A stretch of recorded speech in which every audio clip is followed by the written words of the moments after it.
I never thought my life could split in two because of a single night. But it did. And I remember every sound, every detail, every breath I took, as if it's burned into my skin forever. That evening was supposed to be ordinary. I had cooked dinner, cleaned up the plates, even folded laundry while humming to myself. The house felt the same as always. The hum of the refrigerator, the creak in the floorboard by the hallway, the faint ticking of the clock in the living room. Everything felt safe, normal. But then I saw it.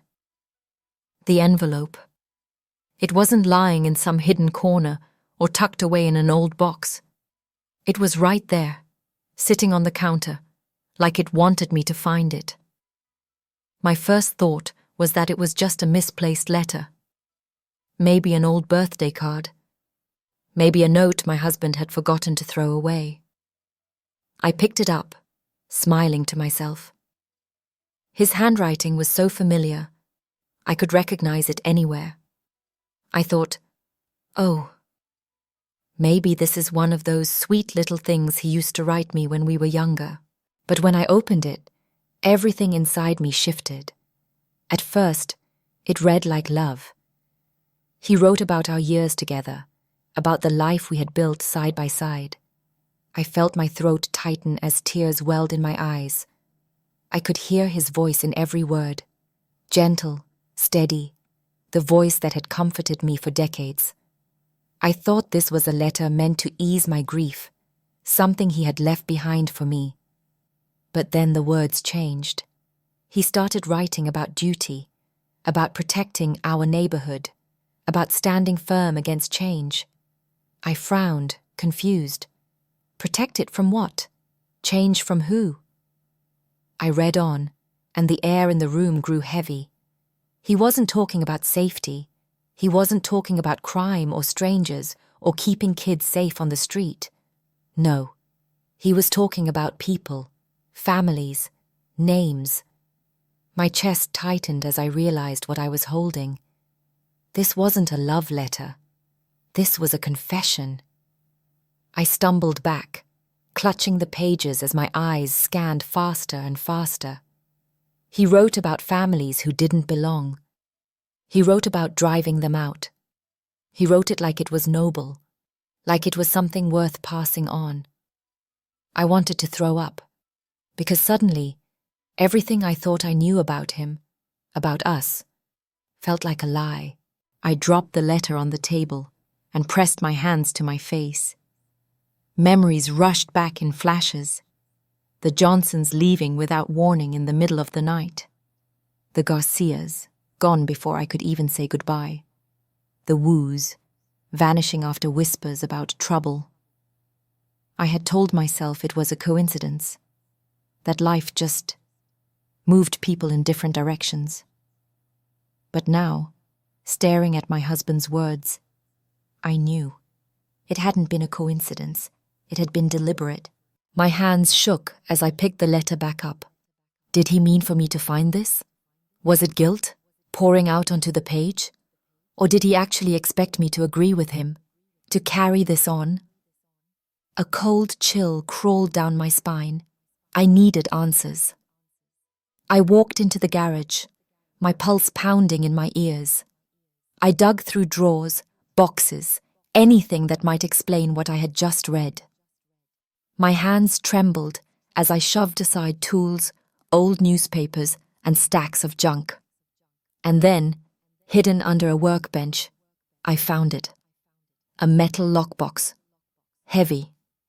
Cold. I pulled it into the light. My heart hammered as I forced it open. Inside. Files. Names. Addresses. Photographs. Families on their porches. Children smiling at birthday parties, circled in red ink. Notes scribbled in the margins. Gone. Next. Problem solved. I almost dropped the box. My breath caught in my throat so hard I thought I was choking. This wasn't just my husband. This wasn't just his twisted secret.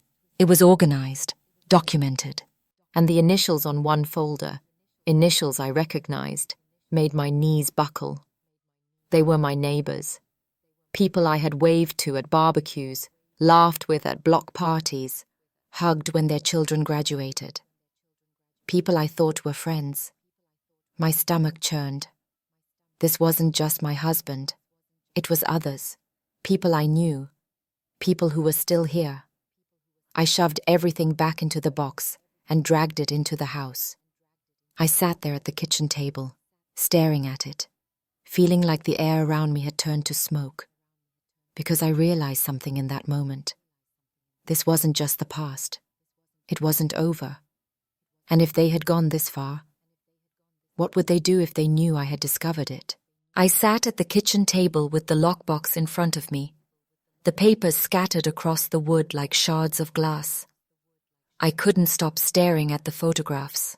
Families, smiling faces, kids on bicycles, women carrying groceries, fathers raking leaves. Ordinary people, people just like me. And then the red circles. The words scribbled in my husband's hand, like they weren't human beings, but targets. Gone. Next. Problem solved. My chest heaved as if I couldn't breathe. I wanted to rip the papers apart, burn the photographs, destroy it all so none of it could exist anymore. But something inside me stopped my hands. Because if I destroyed it, then it would vanish just like those families did. Their stories, their pain, would disappear forever. And I couldn't do that. Still, fear wrapped around me like ice. Every sound in the house made me jump. The groan of the floorboard, the whine of the refrigerator motor kicking in. Shadows stretched too long across the walls, and I found myself checking the windows again and again, making sure the curtains were closed. I tried to tell myself I was safe, but deep down, I knew I wasn't.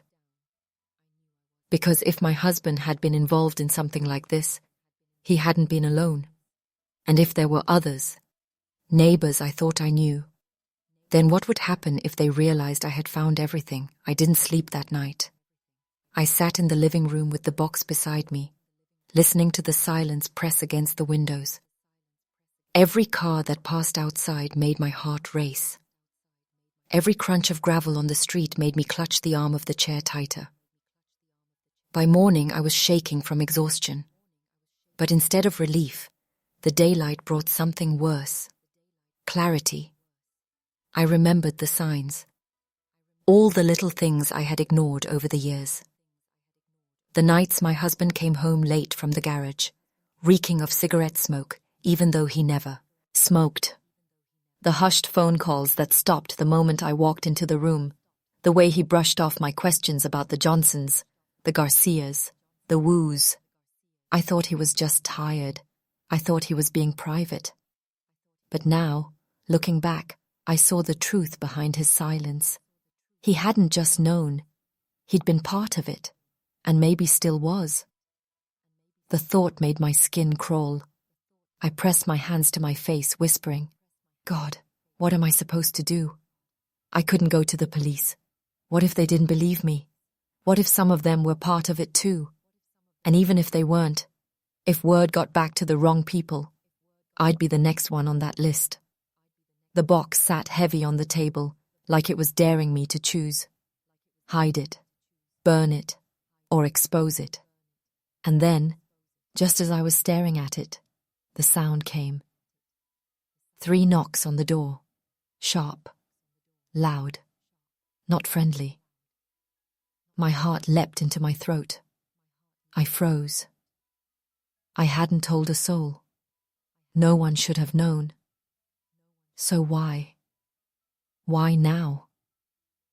I crept to the window, moving as quietly as I could. My hands shook so badly I had to grip the edge of the curtain to steady them. Outside, a car idled at the curb. 2 figures stood on the porch. Their faces were hard to see in the morning light, but their silhouettes were unmistakable. I knew them. My neighbors. One of them called out, voice muffled through the door. Claire? No, not Claire. My stomach twisted so hard I thought I would be sick. That was the name they always used. Because of him. Because of my husband. To them, I wasn't Alec Rose. I was just his wife. My knees went weak. They knew I was here. The knocking grew louder, more insistent. The doorknob rattled once, twice.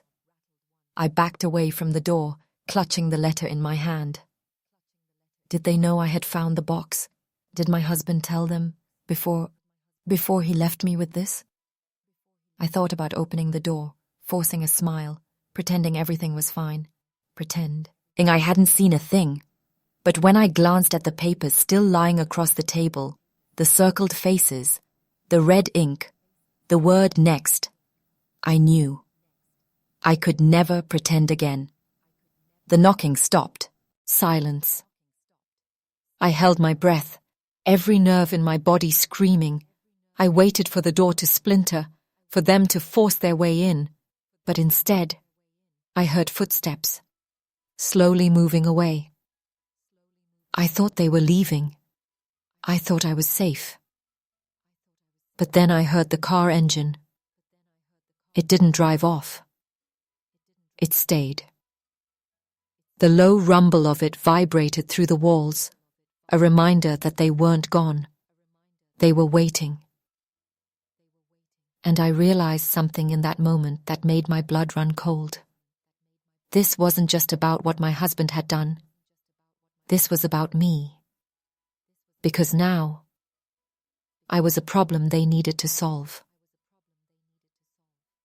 The car sat outside my house like a predator crouched in the dark. Its low rumble seeped through the walls, steady and patient, as though it had all the time in the world. I stood frozen in my living room, clutching the letter so tightly the paper crumpled in my fist. My legs wanted to run, to hide, to do something, but fear locked me in place. Minutes crawled by like hours. I crept to the window, pulling the curtain back just enough to peek outside. The two figures who had knocked on my door weren't standing there anymore. They were in the car, silhouettes behind the windshield, facing my house, watching. I pressed a hand to my mouth, holding back the sob that threatened to escape. What did they want? Why didn't they just leave? Were they waiting for me to come outside? Or worse, for me to panic and make a mistake? I paced the room, every creak of the floorboards sounding like a scream in the silence. I thought about calling someone, anyone. But who? The police? What if they didn't believe me? What if word got back to the people outside? The thought of that car following me, of those eyes watching me wherever I went, made my skin crawl. I told myself to stay calm, but it was impossible. My mind replayed the faces in the photographs, the red ink circling them, the word next. Was I next? The thought made bile rise in my throat. Hours passed. The sun dipped lower, casting long shadows across my living room. Still, the car didn't leave. The sound of its engine became a constant hum in my skull. I tried to eat something, but the food turned to dust in my mouth. I tried to distract myself, but my eyes kept flicking back to the window, terrified that if I looked away too long, they'd come closer. And then, the engine cut off. The silence was deafening. I ran to the window. The figures were gone. My heart pounded as I scanned the yard, the street, the shadows near the trees. Nothing. They had vanished. But the absence was worse than the presence. Because if I couldn't see them, I couldn't know where they were. Were they crouched in the darkness near my back door? Were they slipping into my yard even now? I locked every door, every window, double-checking each one until my fingers ached from turning the locks. My hands shook so badly I dropped the keys twice. And then I heard it. The faint crunch of footsteps on gravel. Right outside my window. My heart slammed against my ribs. I pressed myself flat against the wall, too afraid to breathe. The footsteps moved slowly, deliberately, circling the house. I could almost feel the vibration of them through the floor. They knew.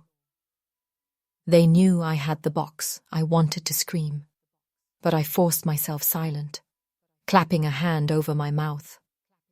My chest burned as I held my breath. The footsteps stopped.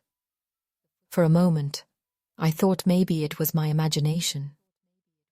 Maybe the fear had twisted everything. And then, the back door rattled. I almost collapsed.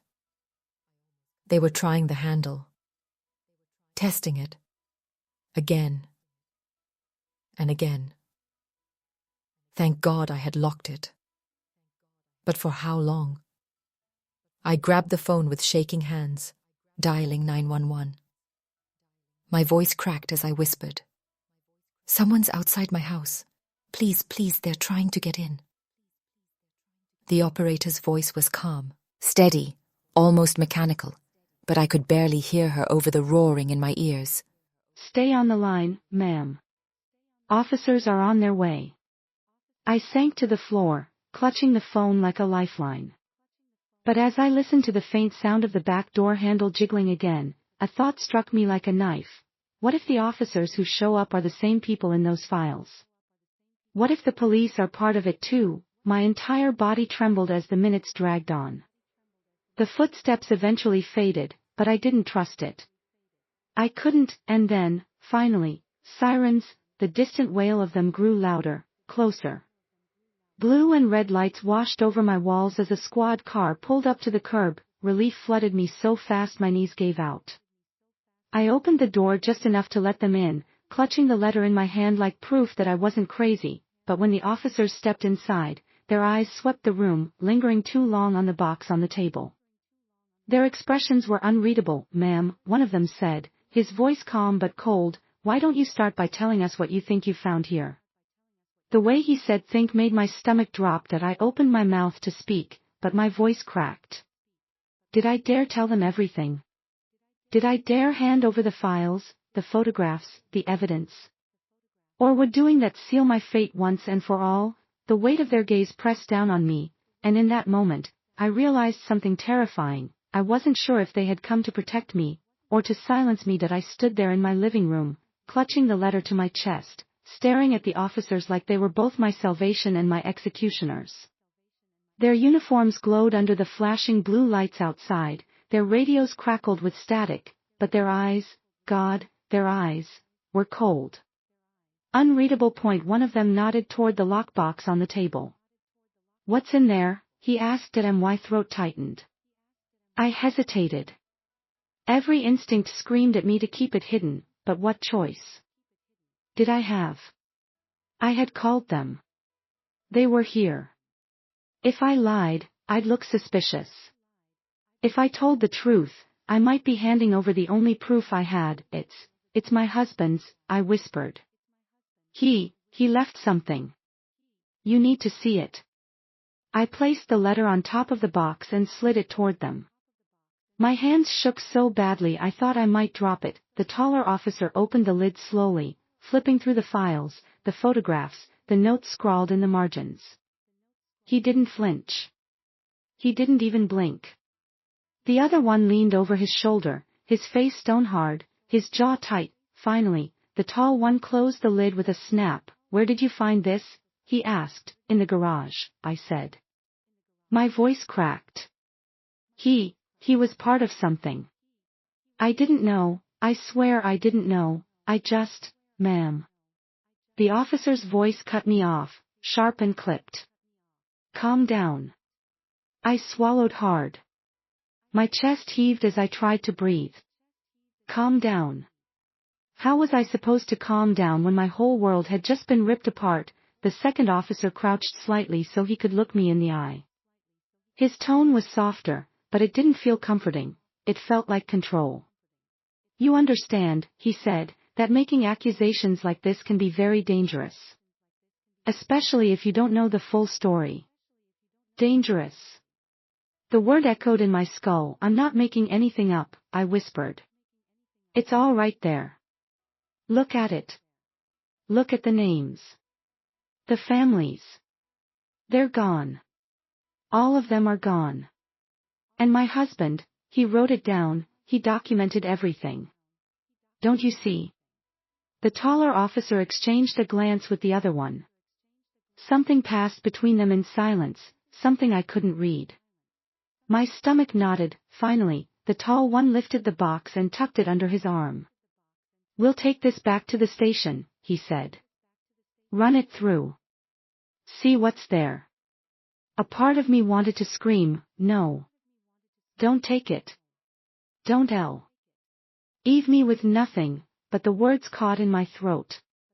I just nodded, my whole body trembling. Someone will be in touch, the second officer added as they turned toward the door. And just like that, they were gone. The sound of the squad car driving away left a hole in the silence so wide it felt like I could fall into it. I sat there on the floor, staring at the empty table, my hands still shaking. I had called for help. They had come. And now, the box was gone. The evidence was gone. And all I had left was the gnawing fear in my chest that I had just handed everything over to the very people who wanted it buried. For days, I waited. I jumped every time the phone rang, every time a car slowed outside my house. But no one called. No one came. The police didn't update me. The neighbors didn't ask questions. Life on the street carried on as if nothing had happened. Kids played, dogs barked, porch lights flickered on at dusk. But I couldn't shake the feeling that something had shifted, that the silence around me wasn't ordinary. It was watching me. I avoided people. I stopped going to the store at the usual times, stopped waving to neighbors, stopped answering the door entirely. Every smile I saw across the street looked like a mask. Every nod of greeting felt like a test. Did they know I had found the box? Did they know I had tried to expose it? Nights were the worst. I lay in bed, staring at the ceiling, replaying every detail of that letter, those files, the photographs of families who had vanished. I thought of the Johnsons, the Garcias, the Woos. I thought of the children whose faces were circled in red ink. I thought of their absence, the empty houses they left behind. And I thought of my husband, the man I had loved, the man I had trusted more than anyone else. Writing it all down, carefully, deliberately, as if it was something to be proud of. The grief was unbearable, but worse than grief was guilt. Because I had lived here too. I had smiled at those families as they packed their cars. I had told myself it was none of my business when Tati, hey, left. I had ignored the late-night whispers, the shadows in the garage, the smoke clinging to my husband's clothes. I had let myself believe the lies because the truth was too ugly to imagine. And now the truth was all I had left. I couldn't unsee it. I couldn't unknow it. One evening, I sat at the kitchen table again, staring at the spot where the box had been. My hands rested on the wood, empty, shaking. The thought came to me, heavy and sharp. What if they never call? What if I never hear another word? The silence outside was suffocating. And that's when I realized. Maybe the point wasn't to call me back. Maybe the point was to make sure I stayed quiet. I pressed my face into my hands and sobbed. Because no matter what I did now, no matter how loudly I screamed, no matter how desperately I tried to tell someone the truth, I knew the cost. My husband's secrets had become mine. My neighbor's hate had become mine. And the shadows outside my house weren't leaving. They were waiting. And so was I. Because the real question isn't just what they did. It's what happens to me now that I know. The days turned into weeks, and still, nothing. No phone call, no letter, no knock at the door. The officers had disappeared with the box, and with it, the only tangible proof of everything I had uncovered. But silence can be its own kind of answer, and every passing day, the silence spoke louder. I started noticing things. At first, little things I could almost dismiss. A car parked across the street longer than it should have been. A figure standing by the corner light, just barely out of the glow, smoking, watching. A flyer that used to hang on the community board at the grocery store suddenly missing, as if someone had quietly scrubbed it away. Then came the bigger things. One morning, I stepped out onto the porch and found my mailbox door wide open, its contents gone. No junk mail, no bills, just empty. Another night, I woke to the sound of gravel crunching outside, but when I pulled back the curtain, there was no one there. Just the faint red glow of a cigarette burning in the dark. They wanted me to know. That much was clear. It wasn't just paranoia. It was a message. And the message was simple. Stay quiet. I tried to tell myself I could. I tried to convince myself that maybe, if I said nothing, if I acted like I had seen nothing, they would let me go. But deep down, I knew better. Because once you see it, once you hold in your hands the names, the photographs, the evidence of lives destroyed, you don't get to just walk away. I could feel it in my bones. I wasn't just a widow anymore. I was a witness. And that made me dangerous. But what tore me apart the most wasn't fear for myself. It was the weight of knowing that silence meant complicity. That every family driven out, every child whose face I had stared at in those photographs, had been erased not just by hate, but by neighbors like me who chose not to see. I thought about the Johnsons, how their little girl used to ride her bike up and down the sidewalk, pink streamers flying from her handlebars. I thought about Mrs. Garcia, who once brought me fresh tamales on Christmas Eve, smiling as though I were part of her family. I thought about Mr. Wu, who used to wave at me every morning when he left for work, briefcase in hand. They were gone, all of them. And now I knew why. That truth pressed on me like a weight I couldn't lift. I tried writing it down, the way my husband had, as if words could trap the pain, contain it. I filled notebook pages with everything I remembered, the letter, the files, the nights in the garage, the whispers, the smoke. But each time I stopped, I tore the pages out and burned them in the sink. Because even as I wrote, I knew someone might be watching, and I couldn't resist them finding my words. It felt like a war I was fighting alone, a war inside my own home, inside my own chest. Fear on one side, truth on the other, tearing me apart piece by piece. The hardest part was pretending to be normal, pretending to be the grieving widow who was just trying to move on, smiling when neighbors waved, shopping at the grocery store like nothing had changed, laughing at small talk that made me sick inside. Because that's the cruelest part of it all. On the surface, life goes on. The lawns are cut, the flags hang from porches, the kids ride their bikes, and underneath it, underneath the paint, the fences, the polite greetings, rot spreads. It's always there. I realized something else too. My husband hadn't kept that box hidden because he was ashamed. No, he had kept it because he wanted it preserved. He wanted me to see it. He wanted me to know. Maybe he thought I'd carry it forward. Maybe he thought I'd agree. Or maybe, deep down, guilt ate at him in a way he couldn't silence. So he left me the choice. But choice is its own kind of curse. Because now every breath I take feels like betrayal, either of him or of the families he helped destroy. Sometimes, when I walk through the house, I can almost hear his voice, low, steady, telling me I need to be strong, that it's about protecting what's ours. But I also hear the echoes of the families who are gone, the laughter of children that used to fill this street, the slam of doors that never opened again.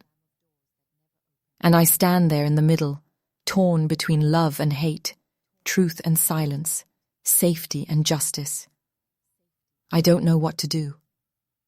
I don't know if the world will ever see what I saw, or if it will all stay buried, locked away in some drawer at a station that will never call me back.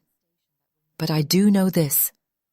Once you see hate this close, once you realize it lived inside your own home, wore the face of the person you loved, you can't unsee it. It haunts you. It follows you. It changes you. And maybe that's the point. Maybe the story isn't about whether I speak or stay silent, whether I survive or disappear. Maybe the story is about the truth itself.